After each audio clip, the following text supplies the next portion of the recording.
Today, we're going to get into one of the most important parts of the fight against HIV and AIDS, education. But we're going way beyond just the basic facts and figures. Think of this as a guide for anyone out there, educators, healthcare workers, community leaders, on how to create learning that is truly compassionate, that actually has an impact, and that helps change behavior. All right, let's get into it. This line, it's from a poem called Rakah, and it really sets the tone for everything we're about to discuss. See, the black animal here, that's not the virus itself. It's a powerful metaphor for the ignorance, the fear, and the stigma that quietly creep into our communities. So effective education isn't just about sharing knowledge. It's about lighting a fire so bright that it drives that animal away for good. So, how do we build that fire? Well, it all starts with a really strong foundation. Before we can even start talking about different teaching methods, we have to understand what a successful HIV prevention program actually looks like on the ground. And spoiler alert, it's not just about a few workshops here and there. It's about building an entire ecosystem of support. Yeah, success is definitely not about just one single thing. You can see it's a whole strategy with multiple layers. You need that political will from the very top. You need partnerships that cut across different sectors. And it goes all the way down to the grassroots stuff, like making sure people can easily and privately get condoms. Every single one of these pillars is crucial because a program can fall apart if just one of them is weak. Now, this right here is a really key point. When you have peers educating other peers, young people talking to other young people, it completely changes the dynamic. Suddenly, the knowledge isn't coming down from some distant expert in a lab coat. It's coming from inside the community itself. This makes the whole conversation way less intimidating, a lot more relevant, and it helps build new, safer norms from the inside out.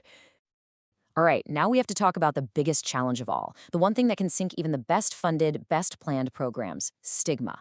All those negative attitudes create this wall of silence and fear, and it's that wall that stops people from getting tested, from seeking treatment, and from finding the support they need.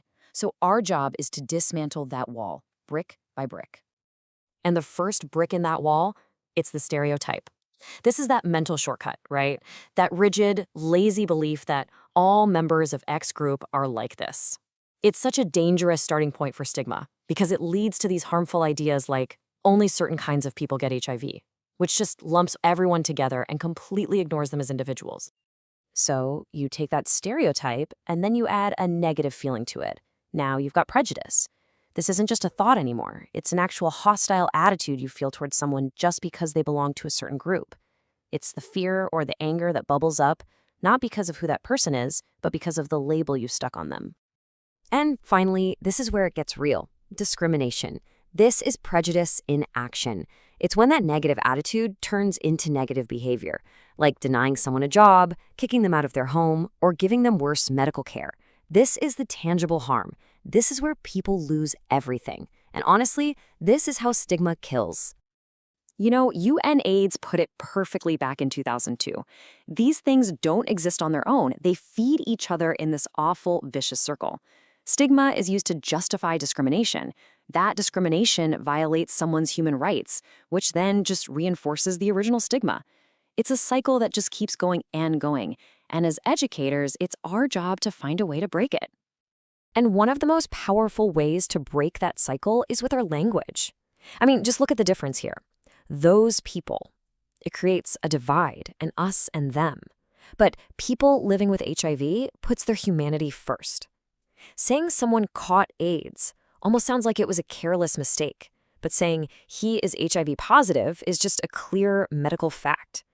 The words we choose can literally build walls or build bridges. Okay, so we've laid the foundation and we've stared down the biggest obstacle. Now let's get practical. It's time to open up the educator's toolkit. How do we actually teach this stuff in a way that really, truly sticks? The secret is moving past the old school lecture format. This right here is the #1 rule of adult education. People just don't learn very well when they're sitting there passively listening. They learn, and even more importantly, they change their behavior when they are actively part of the process, when they are doing and discussing and discovering things for themselves. And here's a super simple trick to put that into practice.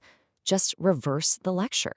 So instead of starting with a big presentation, you start by posing a problem.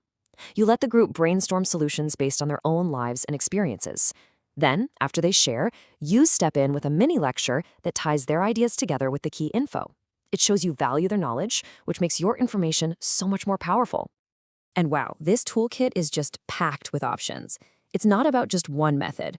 You can use role-playing to let people practice having tough conversations. Storytelling makes these big, abstract ideas feel personal and relatable. You can even use methods that are specific to a culture, like singing, dancing, or drumming, to get messages across in a way that really resonates. So let's zoom in on one specific technique, the fishbowl. Just imagine this. A small group of people are in the middle of a circle, acting out a role play. They're the fish in the bowl. Everyone else is sitting in an outer circle just observing. It creates this super focused environment, which means the discussion you have afterward is going to be incredibly rich, both for the actors and the observers.